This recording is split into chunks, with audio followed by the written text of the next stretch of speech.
Hello everybody and welcome back to the channel. In this video we're going to cover RxJS in great detail, and hopefully by the end of the crash course you're going to know exactly what it is and how to utilize it in your applications. So let's get right into it. Let's look at the definition of RxJS. So RxJS is a library for reactive programming using observables. And honestly, after this definition, if you don't understand it, you'll never understand it. Of course, I'm kidding. This definition to me means absolutely nothing. What is going on? What is reactive programming? What is observables? I want to say something. RxJS is a notoriously difficult concept to understand. And the reason for that is there's just so many terminologies thrown out there, like observables, operators, observers, pipes, unicast, multicast. What does all this mean? And a lot of this stuff really doesn't sink in when we just go ahead and just start programming in RxJS right away. So what I'm going to do is I'm going to go through a hypothetical real life scenario, and then I'm going to relate this scenario to RxJS, and hopefully by then you'll understand exactly what is going on. So let's just go into our imaginations, and let's imagine that you have built your own burger shop. Extremely proud, you're going to go ahead and build your own burger shop, but there's something unique about this burger shop. You don't actually have any of the ingredients. The only ingredients you have for the burgers are the buns. So what happens is the client or the customer comes in with a bag of ingredients, and they give you the ingredients, and then you just go ahead and cook them into a burger and you give it back to them. That is your unique burger concept. So you bring us the ingredients, except for the bun. We'll take care of the bun. We're gonna cook it up, and then we're gonna give it right back to you. So this is what we want to build. And we only support 3 different types of ingredients. So meat, cheese, vegetables. So you can give us meat, of course, cheese, and vegetables. Now specifically, you can give us any type of cheese, any array of or multiple vegetables, however you want. However, when it comes to the meat, we don't know how to cook any other meat other than chicken, lamb, and beef. So you can only give us this meat right over here. You can't give us something like, I don't know, turkey, or you can't give us deer or whatever. You have to give us one of these 3. So we have to keep that in mind. So essentially, exactly, you give us these ingredients, and we are going to cook you a burger. This is the premise, the business model of our shop. Whether it's a successful business model, doesn't matter. This is just an analogy. So really what's happening here, and let's go back over here. What's happening here is we have a customer. He has a bag of ingredients. He's going to give it to our shop. We're going to go ahead inside of our shop. We're going to cook it. And then at the end of the day, the person is going to go ahead and give us the burger. So this is maybe the cashier or whatever. An employee of ours is going to go ahead and give the client the burger based on the ingredients that they gave us. So this seems simple enough, but what I want to do is I want to focus in on what's going on inside the shop, how the burger is created. So let's actually go ahead and zoom in here. So right over here, so this line over here represents what's going on inside of the shop. And what we actually have is an assembly line of chefs. So we have a bunch of different chefs, and each chef does different tasks. So let's actually go through this. So right now, what this person does is, they give us a bag of different ingredients for their burger. And they give it to us. Now, as soon as it goes in here, what this chef is responsible for doing is very simply, just taking out the ingredients from the bag. That's all they're responsible for doing. Again, probably not a very successful business model, but this is what this chef is responsible for. Literally just opening the bag and taking the ingredients out. So let's say over here in this bag, we got a steak, cheese, and cucumber, tomato, and lettuce. All this chef did was very simply take the stuff out, and that's it. Now it's on the table, that's it. And what he does is he passes these ingredients to the next chef. And this chef is the checker. So remember, if we go all the way back, we can only support chicken, lamb, beef.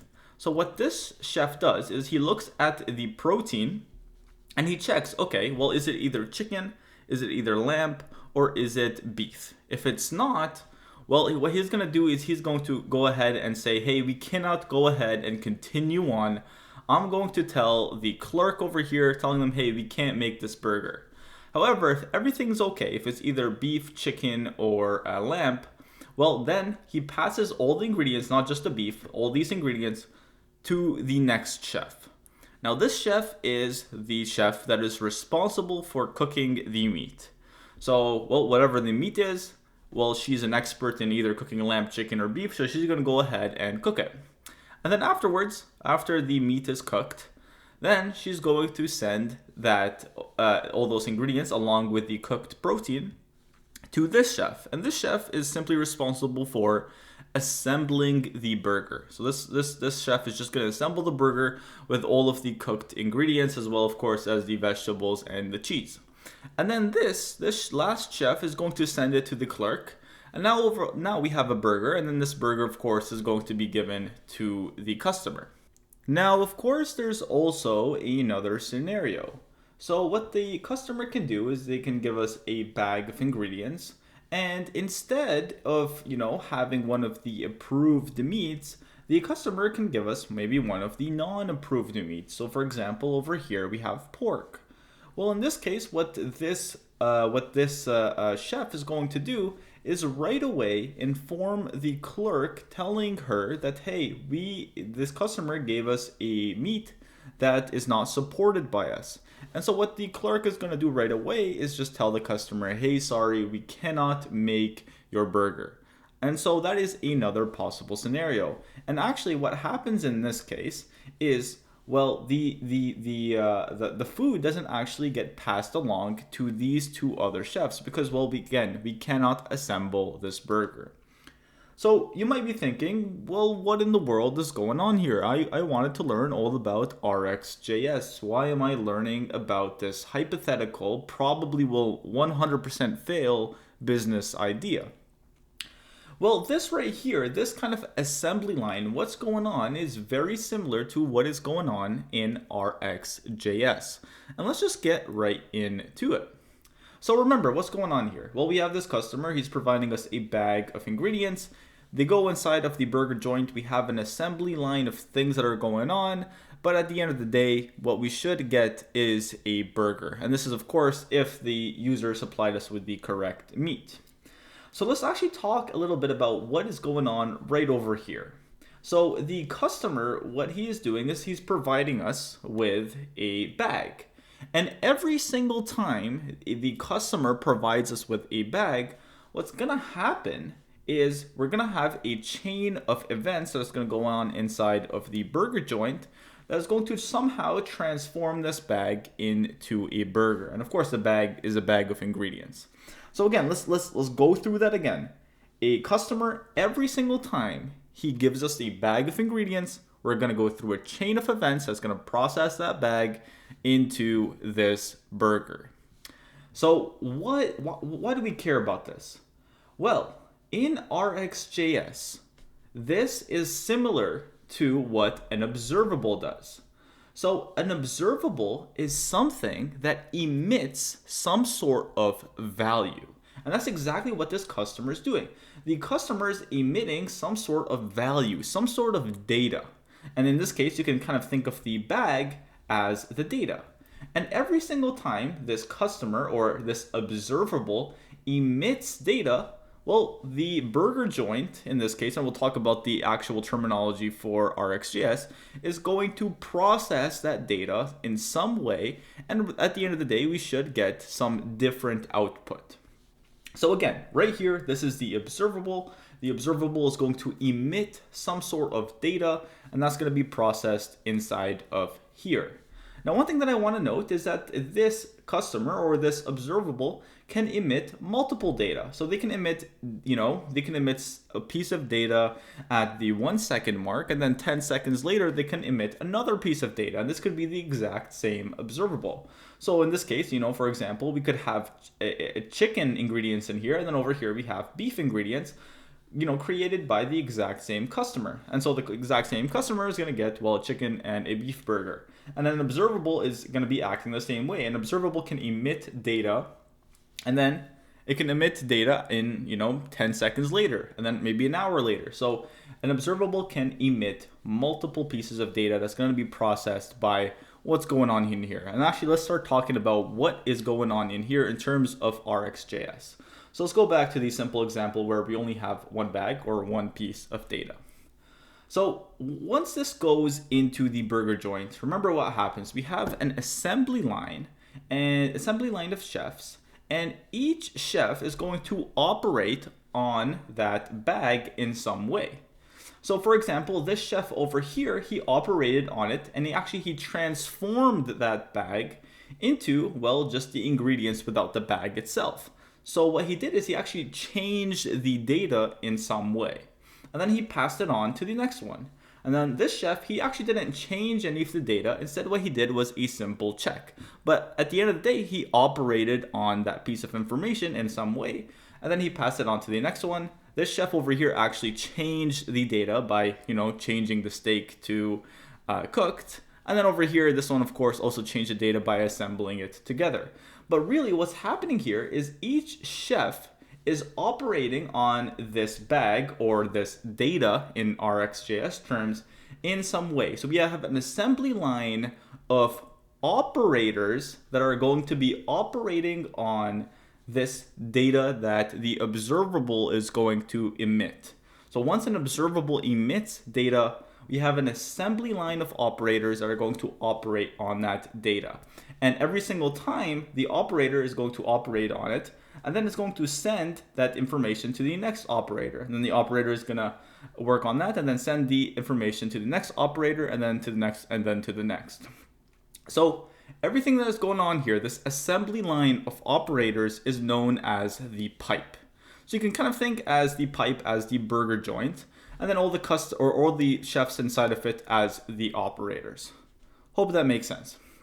So now let's look at the absolute last scenario. So once we are done, we're going to give the burger to the clerk. And then what the clerk is going to do is, well, give it back to the customer. It's going to get the burger and return it to the customer. Now remember, the clerk can also tell the customer, hey, something went wrong. You didn't give us the correct meat. We can't make this burger. So the clerk can also do that. So it doesn't also have to give the burger right away. Now this thing that kind of deals with the conclusion of this pipeline is called the observer. So the observer is really responsible for, hey, once this whole pipeline is done, once all this data has gone from the observable to the pipe, once all that is done, once it has gone to the last observer and the data is returned, I'm responsible for figuring out what to do with it.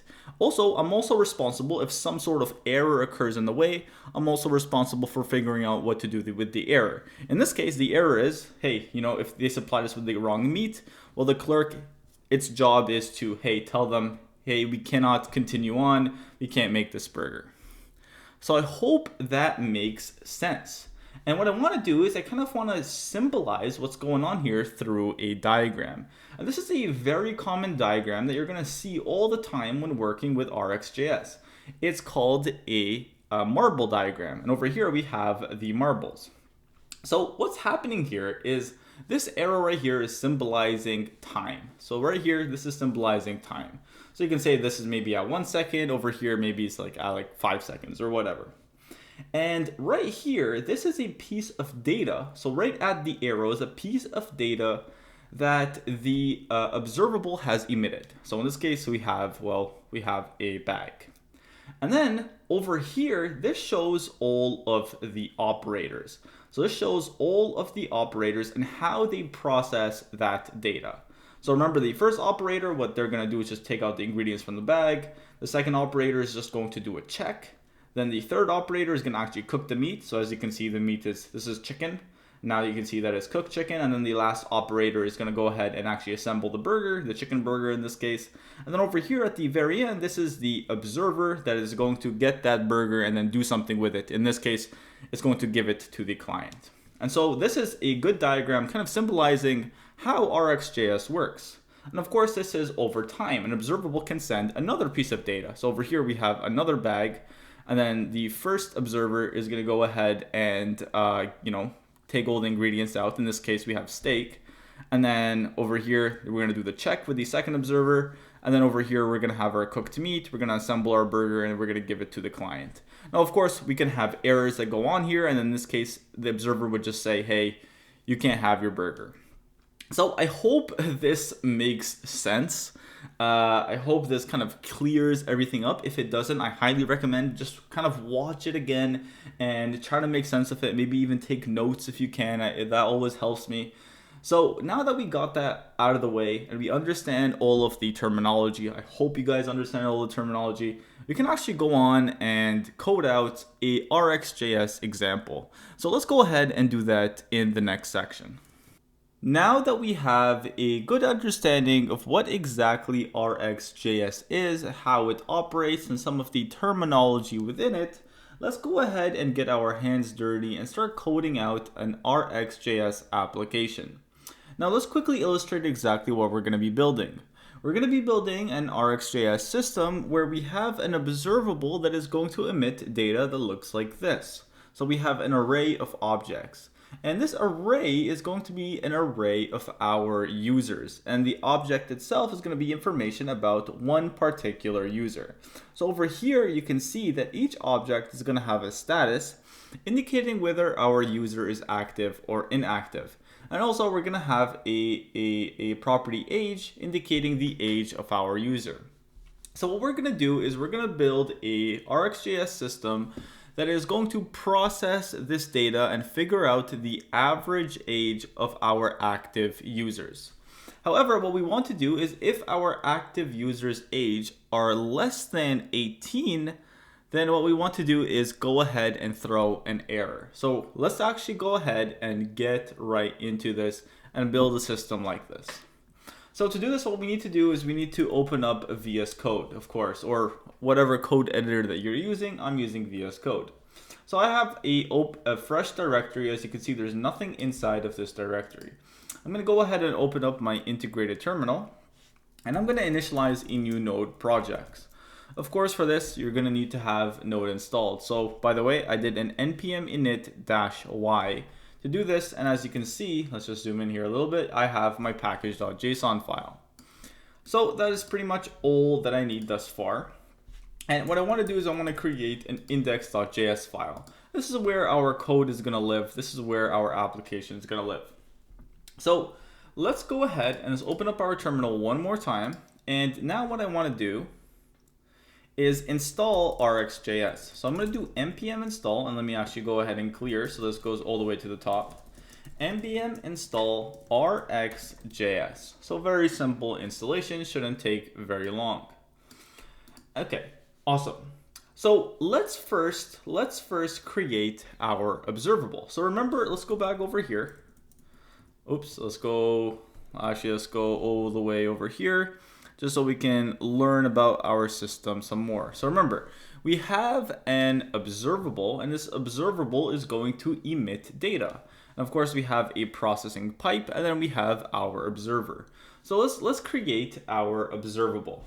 So to create our observable, what we need to do is from that RxJS package, we need to import, well, observable. So from RxJS, we are going to get observable. So observable right over here. And so now to create the observable, very simply, all we have to do is instantiate this. So remember, this is gonna be a class. As you can see here, it's all green. It's gonna be a class. So to create a observable, we have to instantiate that class. So we can say something like const observable is equal to new observable. So new observable. And we're going to go ahead and invoke this. Now in here, this is going to take in a callback. So it's going to take in a callback, and I'm going to have this callback be an arrow function. And it's inside of this callback where we are going to be emitting our data. So again, let's go back over here. Remember, this observable is going to be emitting data. That's going to cause this, processing pipe to go along. And then of course we need our observer. So again, we're gonna have this, we have created this observable, and inside of this callback, we're going to be emitting data. In order to emit data from the callback, we have to get the subscriber param. So we want to get the subscriber param. You can really call this whatever it is that you want, but most commonly it's called subscriber. And this is what we're going to utilize to emit data. So what I'm going to do, very simply, for now, is I'm going to do subscriber right in here, and to emit data, we're going to do subscriber.next. So subscriber.next, and we're going to invoke this. And then in here, if I hover over it, it's going to tell me you can put any value you want in there, no matter what it is. Of course, what we're going to do later on is add an array of objects. But for now, let's just go ahead and just say 10. So we're going to go ahead and say 10. So now we have our wonderful observable. Okay, so we have this observable and it's going to emit a value of 10. So what's the next step? Well, the next step, of course, is to create our pipe. But I'm gonna create that later. What I want to do is I want to create the observer first. So what we can do is we can have actually nothing in our pipe, and then the data just goes strictly from the observable to the observer. So let's go ahead and let's create that. So to create our observer, what we're gonna do is we're gonna say const observer, and this is going to be an object. So this is going to be an object. Now, this object is going to have 3 different methods. So remember what the observer is going to do. So the observer, if everything is all fine, it's going to take the data and do something with it that we have specified. Or some error occurs, and then it's going to handle that error in some way, the way that we have specified. And there's actually another scenario that I haven't specified over here. Also, what can happen is the observable can say, hey, I am complete. I am not sending any more data. And of course, over here, the observer can go ahead and process that as well. So in here, what we need to do is we need to create 3 different methods that catch those scenarios. And we'll see all those scenarios in action. So the scenario where, okay, the observer gets the data and everything is all fine and dandy and we want to process it in some way. Well, this is called the next method. So the next method. So over here. And right inside of this callback is the value that is going to be sent to the observer after, of course, it's processed to the pipe and then obviously sent to the observer to do something. So what we can do here is we can catch that in the first param. And what I'm going to simply do is just console.log. I'm going to console.log I am the observer. So I'm going to say observer got a value of, and I'm going to say plus value. So the observer got a value of plus value. All right, so let's save that. And then over here, we're going to catch the error case with the error method. Now over here, what we can have is an error. So we're going to catch that error. And we're going to also console.log here. Let's zoom in here a little bit or scroll down.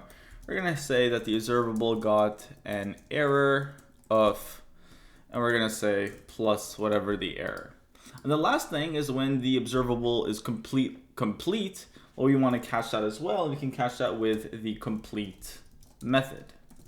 So we can say complete, and at this point, nothing is going to be passed. And so what we can say here is something like console.log, and we can say observer here, observer got a complete notification. All right, so let's go ahead and let's save that. And let's actually give this a go. So remember, right now we have our observable. So we have this observable and we have this observer. And so what's going to happen is this observable is going to be emitting the data 10. And what we should get, because we have no error and we're not signifying that we want to complete, what we should get is this observer should catch this data and it should hit this method over here saying observer got a value of, and in this case, 10. So the last thing that we have to do is we have to actually connect this observer with this observable, because right now they're completely separate, they're completely isolated. So we need to connect them together. Now to do that, what we can do is we can grab this observable and we can say observable.subscribe, and then we can pass inside of the subscribe the observer. So this observer that we have created. And what that's going to do is it's going to create the what that's going to do is it's going to create that connection. All right, very cool. I'm going to zoom out a little bit because it was kind of getting a little bit hard to see. So hopefully this is okay as well. I'm running on a 27-inch screen, so I'm not sure. Sometimes it gets a little bit smaller on smaller devices. But okay, let's go ahead and let's run this. So to run this, we're going to write node index. And then you can see here, we got observer got a value of 10. So this actually works. So what's happening here again? What's happening? The observable, sorry. So it's just so much observers stuff. Sometimes it gets a little bit confusing. The observable is emitting the data 10. And right now we don't have any pipes or anything like that. So what's happening is that value is being sent to the observer. So it's being sent to the observer. And because everything is all fine, we don't have any errors, we don't have any complete notifications, it's hitting this method inside of the observer. And what we're instructing this method to do is very simply just console.log observer got the value of whatever value that we get back. Awesome. So this is very good, and we'll look at scenarios where we hit these two as well, so don't worry about that. But for now, I hope you guys kind of understand what is going on here.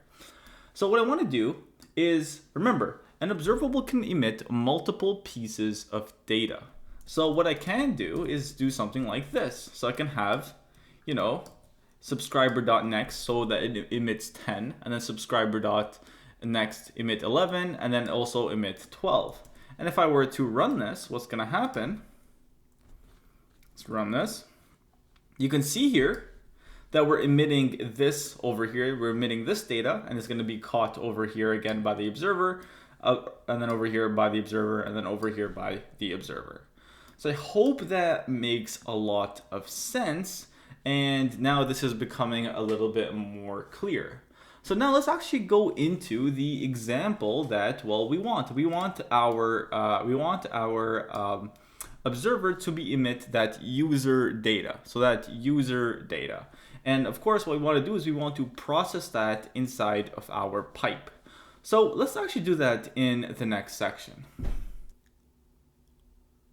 Now that we have created an observable that is emitting data and an observer that is, catching that data and doing some logic with it that we have specified, in our case, just a simple console.log, let's create that pipe assembly that has a bunch of operators that are going to operate on our data. And specifically what I want to do is I want to actually work on, what we talked about. So I want to emit this data rather than just these numbers. So let's go ahead and do that right now. So what I want to do is very simply, let's just create a variable and we're going to call this users. And then over here, just to make it a little bit more interesting, I'm not just going to return an array of objects. Instead, what I'm going to do is I'm going to return an object, and that object is going to have property data, and then that's going to have the value, which is an array of objects. Now inside of the array, remember what we have is the status, and this is going to be either active or inactive, as well as the age. So let's go ahead and let's just copy this, a few times. And you know what? Let's actually add a comma here, then copy a few times. So copy, copy, copy, copy, copy, copy. All right, awesome. So I think that's good enough. And let's just go ahead and just change the ages around. So let's say this one's 32, this one's 53, this one's 17, still a teenager, this one's 11, this one let's say is 32, this one is, 43, and then this one is 23. And let's go ahead and let's keep this one active. Let's make this person inactive, inactive, active, and then we'll say inactive for the 11-year-old. We'll say active, and then we'll say inactive. Actually, we'll keep this guy as inactive, and we'll keep this person as active. Okay, cool. Really doesn't matter, just arbitrary data.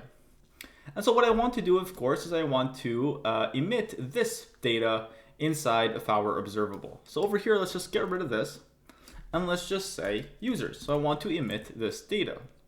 And let's actually just give this a quick go. So I'm going to go ahead and clear this, and I'm actually going to open up a new terminal because that terminal is kind of getting busy. So I'm going to say new terminal, and I'm just going to say node index. So node index, and as you can see here, what we get back is an object. And this makes sense because the observable is emitting an object with the data property, and then we have our array. So that makes sense. But now, of course, what we want to do is we want to have that pipe with our operators in order to operate on it, operate this data, because what is it that we ultimately want? We want to get the average age.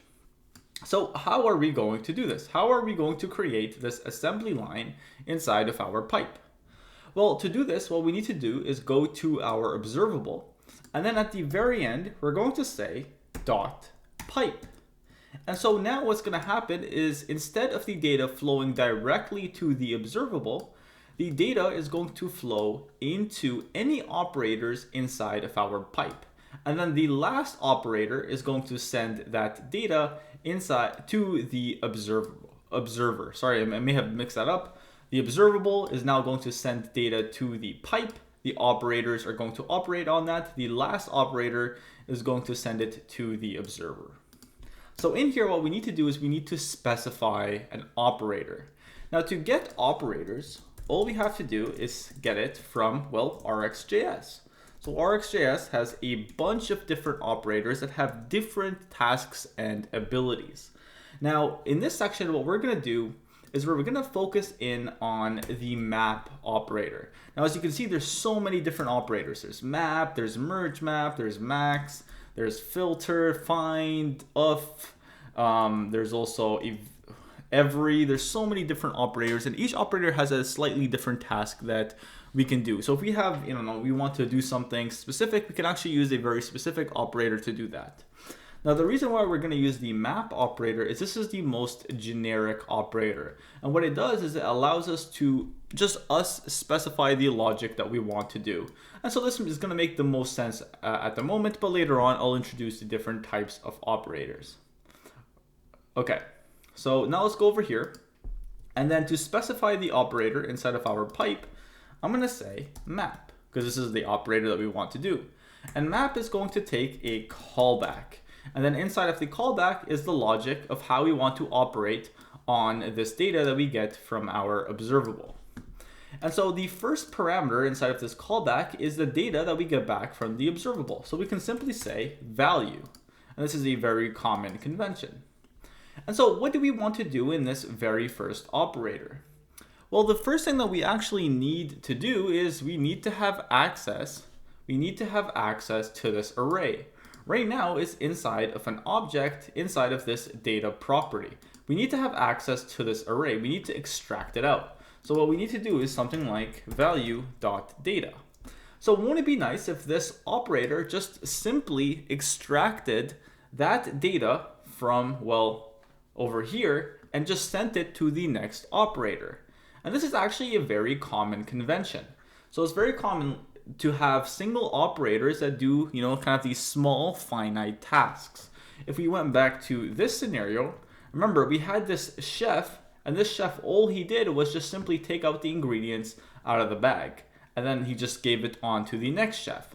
And very similarly, what we might want to do, and it's a very common convention, is to just have an operator that's just going to get the data out and then send it out to the next operator. And that's exactly what we're going to do. We're very simply going to say return value.data. And then what this is going to happen right now, because this is the last operator and only operator, is going to send it to our observer. But if we want, we can specify another operator by saying comma, and then we can say map and have the value. And then what's going to happen is, well, this data over here is not going to be sent to the observer, but instead it's going to be sent to the next map, and it's going to be, of course, modified. And to just show that, let's just go over here and we're going to say console.log, and we're going to console.log inside of first operator, and we're going to say the value. So this is the very first operator we got this from the observable. So let's actually say here, got data from observable. And to symbolize that this is the first operator, we'll just say 1.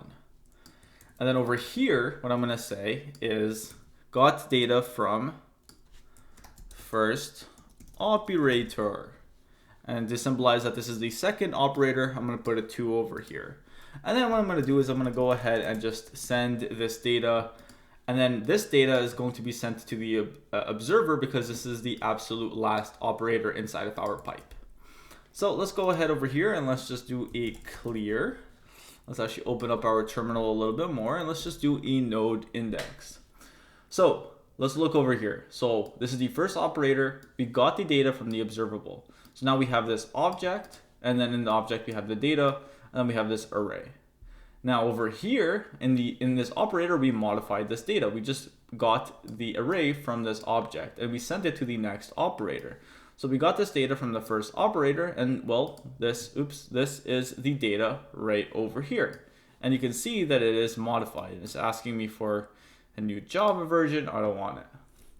All right, so you can see that, well, the data is modified from the operator and is sent to the next operator. And you can see that the observable is now getting that array of objects. You can see here we have all the objects in this weird object format. But you can kind of see that, well, something is happening. It's working. Awesome. So what's the next step? Well, in the next step, let's have another operator, which is, of course, this one, because this one's not really doing anything. Let's have another operator that's just going to simply filter out all of the inactive users. We just want the active users. So for this, what I'm going to do is I'm going to say value.filter, and this is going to be, of course, a user. And I'm just going to say I want all of the users that have a status of active. And instead of sending this to the observer, let's send it to another operator. I'm just going to go ahead and just copy this, paste it in there. This is the third operator, and we got this from the second operator. We got the value from the second operator, and I'm just going to return the value. So that the value is returned to the observer in this case, because it's the last operator. So let's just do another node index. So you can see here that now, well, we got the data from the second one, and you can see that now it is filtered. And now the observer has only 3 objects. Awesome. So, well, this is working. Well, now what I want to do is I want to have this operator over here determine the average age of these users over here inside of our array. So how do we do that? Well, let's go ahead and let's very simply just use the reduce. So I'm going to use a reduce, and this is kind of commonly confused. So I'm going to say values.reduce or value.reduce, and this is going to take a callback.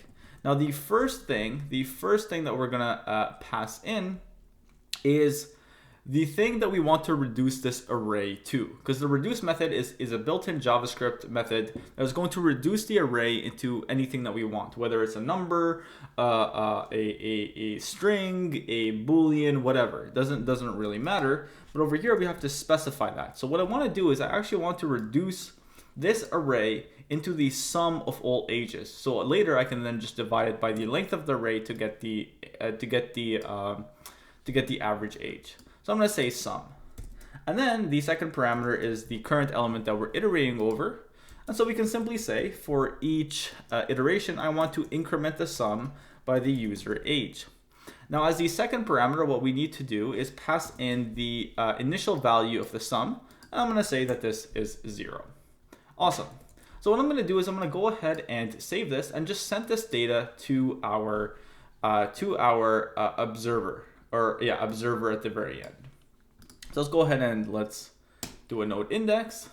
And you can see here after the third operator, our observer now is getting, well, the sum. And this is the sum. I'm assuming this is correct. I'm not even going to try to do the math. Actually, I'll try to do the math because 7 plus 3 is 30, 40, 50. Yeah, okay. So 54. So this works perfectly fine. However, this is, of course, this is the age. So what we can do is very simply just take this, put it in parentheses, and we can just very simply divide it by the value.length to get the average age. So let's go here. And now you can see that we have an average age of 18. Awesome. So that is terrific. So this seems to be working. So remember, what's happening here is the observable is emitting some data, and then it is going to be operated on, processed by all of the operators inside of the pipe. So this pipe is just going to extract the data from that object. This pipe is going to do some filtering. This pipe is actually going to determine, or sorry, not this pipe, sorry, this operator inside of the pipe is going to extract the data, extract the array from the object. This operator is going to go ahead and do the filtering. And then this very last one is going to determine the average age. And then because this is the last operator, it's going to send it to the observable, and we're going to see it over here. Terrific. So now the last thing that we need to do, of course, is, well, handle some errors. Because remember, we want to throw some sort of error if our average age is less than 18. So let's actually have another operator for this. So we can say map here, and then we can very simply say for. So we'll say for here, and we can say got this data from the third operator. And here what we can do is we can just have an if else statement. So we can say if the value is less than or just less than 18, let's just throw a new error. And I'm going to say, average age is too young. Else, if everything is okay, I don't want to throw an error. I just want to simply return the value. So let's actually give this a go now. Let's give this another go. And let's go over here. And let me just, because we're getting kind of busy here, let's open up a new terminal. And I'm just going to very simply say node index. And you can see here at the very end, well, what happened was, so we got this value from our third operator. And then the fourth operator, what it did was it did that check and everything was okay. So it just returned that value. And it was over here. So then it sent it to the observer, and because everything was okay, it hit the next method right over here. And that's why we see observer got a value of 18. Awesome. Now let's actually make our users a little bit younger. So let's say over here, our 14-year-old is now 10. So he decreased in age, because that's exactly how the world works. We decrease in age, we don't increase in age. We start off as 100 and we slowly decrease until we die, until we turn 1, and then we turn into 0, and then we just poof, we disappear. Bad joke, sorry. It wasn't really a joke anyways. Okay, let's just do node index. So you can see here that, well, we got data from the third operator, and the data is 16.6666 whatever. And then over here you can see that the observer got an error. So you can see here that because we threw an error inside of this operator over here, the observer, well, it didn't hit this method, it hit this method right over here. And over here you can see the observer got an error, and then what is the error? Well, average age is too young. So you can see that that's exactly what's going on. And that's pretty much really all we have to know. If you understand this, you pretty much understand 99% of RxJS. Maybe not 99, but you understand most of it. This is kind of the most complicated part, the conceptual overview of this. So let's actually take a look at this method and this method a little bit in more detail in the next section. So far, we have created our observable that is emitting data. We also created our pipe that has our operators. And then we also, of course, created our observer that is going to be the be-all, end-all, and catch the data. Most of the time, our data has been flowing inside of this next method, and we've been console.logging it over here. But at the very last instance, we saw our data, or in this case, the error, actually get executed by the error method. And then over here, we had the error message that we have right over here. So what's going on here?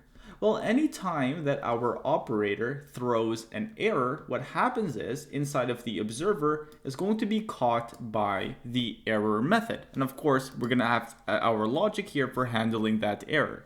In this case, all we have is a simple console.log. Awesome. So let's actually look into that a little bit in more detail. We're going to look at this as well as this over here. So what I'm going to do is I am going to go ahead and I'm just going to copy all this data and I'm going to paste it in again, and I'm going to change the name to users2. This is going to symbolize another piece of data. And I'm going to change the name or change the age of the very first object to 14 so that we can go back to 18 years of age. And what I'm going to do now is right over here, I'm going to do subscriber.next users2. And then I want you to predict what's going to happen. Remember, the average age of the active users in this case is going to be 18. Well, in this case, and let me just exit out of this and open it up again just to clean up all that rubbish. If I were to do this, you can see at the very end, we get observer got a value of 18. And what I'm actually going to do is I'm going to comment all this stuff out over here, just the console.logs, because it's getting kind of messy. I hope you guys get the point. So let's go ahead and let's do that. And let's just do another node index, and we get over here, observer got a value of 18. Awesome. That is terrific. And that is expected.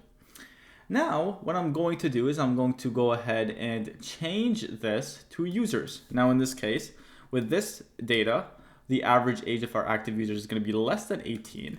And what should happen is, well, we should hit this error state right over here. So I'm going to go ahead and I'm going to do node index. And you can see here, observer got an error of average age is too young. Okay, this seems awesome. And this seems as expected. Now, one thing that I want to note is the observable can emit multiple data. So right now what we're doing is we're just emitting over here, well, one piece of data, and of course that's the users. But what we can do, of course, is do something like this. So our observable can emit this data multiple times. And of course, this can be different data. In this case, it's the same, but this can be different data. And in this case, what happens is, well, our observer gets hit 3 times. And the next method specifically gets hit 3 times. So now what I want to do is show you a scenario where we have a combination of data that should hit the next method and a combination of data that's going to hit the error method. So let's go here and let's say subscriber.next, and we're going to say here user, and this should hit the error method. So let's go ahead and save this. And, well, what do we get? Well, we get everything is fine here, everything is fine here, everything is fine here. Here we hit the error method. Okay, this seems all fine and dandy. So this seems as expected. But now, let's actually change the order of this. Let's take this over here, and let's actually put it as the second one. So this is the second second thing that the observable is going to emit. So users, and this should give us an error. So I'm going to go ahead and I'm going to do a node index on this, and let's just do a quick clear. Let's do another node index or node index, and look what happens. So we only get this once, and then we get this over here, the error message. So what's going on here? Well, anytime that our observable is going to emit data that's going to result in throwing some sort of error, then what happens is any other emissions, we're not even going to hit them. We're just going to completely shut down this connection, and we are completely done. So we're never going to hit these two right over here. So that is the default behavior of RxJS. Anytime that we hit any sort of error, we're just not going to continue on. We're just going to stop right there and then. So that is just something that we need to think about when programming in RxJS. Now, another thing that will do the exact same functionality, stop everything in its track, is when we say .complete. So this isn't going to throw an error per se, but here we're saying that, hey, we are just completely done emitting data from our observable. And as you can imagine, inside of our observer, that's going to hit the complete method. So let's go ahead over here. Let's just say node index. And you can see that we get observer got a value of 18. And then over here we have observer got a complete notification, and it does not hit these two right over here. So we don't see all that processing for these two pieces of data that came after the complete. So I hope that makes sense. In this video, what I am going to be doing is showing you all of the different operators that we can utilize. So far, we have just been utilizing the map operator, but of course there's multiple other ones that serve different functionality instead of utilizing the generic map. So to look at all of the operators, what we can do is go to the official page, and I'll have this in the link in the description below. And over here we have a list of all of the different operators. And what's really cool about this is we have so many different operators that we can utilize. It's so many that there's no way I'm going to be able to cover them all. I'm only probably going to cover one or two of them. But if you have a specific use case, I highly encourage going to this page and looking through all of the different operators and utilizing the one that will most serve your purpose. And over here, you can see that there's stars, and these stars are indicating some of the more popular operators. Okay, so the first thing I want to do, and let me just zoom in here one more time, is indicate that the operators are actually grouped into different groups. So we have combination operators, we have conditional operators, we have creation operator, error handling operator, filter, transformation. So combination, as you can imagine, are things that are going to combine our data together. So you can see here we have a concat operator. You can go ahead and click on this, and you can actually see examples of how this works. So this is an of operator, and I'll talk about this one a little bit later, but this is an operator that's actually going to create an observable, and it's going to emit the data 1, 2, and 3. And then what the concat operator should do is essentially get that and concat it together. So that is what is happening. Again, there's a bunch, and I'm not going to be able to go through them all. So what I'm going to do is we're just going to go ahead and utilize some of these operators. But before I do that, let's start talking about some of the other groups. We have conditional operators, and these are, of course, going to check for specific conditions. And over here, I want to focus on the creation operators. These are operators that actually create observables that are going to emit some sort of data. So you might be thinking it's kind of weird that we are just emitting this data manually. And of course, this is not how it's going to work in the real world. Instead, what we're going to do is we're going to have some sort of operator, and this operator is going to emit data. The most popular to practice with is the of operator. So this of operator is going to create an observable that is going to emit 1, 2, 3, 4, and 5. So that is a good example of that. But another practical example, for instance, is the from event operator. So what this does is it listens to a specific event. So over here you can see that it's listening for a click event in our DOM. So anytime that we get a click event, it's going to go ahead and, well, it's going to emit that event data. And over here you can see that we're doing something with that with the map operator. And this is how typically things are dealt with inside of RxJS. We use creation operators. All right, so we also have error handling operators. We also have filtering operators that filter out specific data. We have multicasting, and I want to also focus on transformational operators. These are operators that are going to transform our data in some way. And also we have utility operators. So again, there's a bunch of different operators that we can utilize.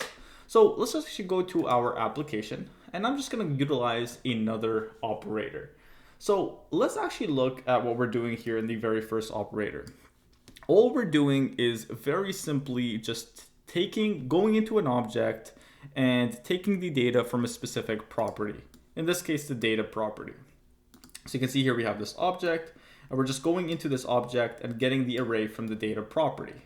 There's actually an operator that can do this for us. And specifically, this is going to be in the transformation because we're transforming our data in some way.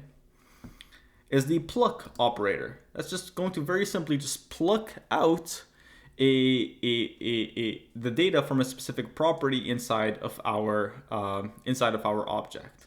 So that's very simply what it will do. So let's actually just go ahead and let's do that right now. So let's go over here and we're gonna say pluck, and instead of using map, instead of doing something like this, we can say pluck. So pluck. And what pluck is going to do is it's not going to take in a callback. It's just going to take in a string of the property that we want to get the value for. In this case, it is data. So we can very just simply say data. And that works exactly the same way as we have been doing with map. So if I were to do a node index, you can see that everything works completely the way that it has. Another quick operator that I might want to discuss, let's actually look at some of the filter operators. So filter operators are operators that are going to filter. Now you might think, okay, well, we can use that to replace this operator. But what this does is it actually filters the whole array that we get back. So this isn't going to iterate through every single element in the array and iterate it out. It's going to filter out the value that we get back depending on the condition that we specify.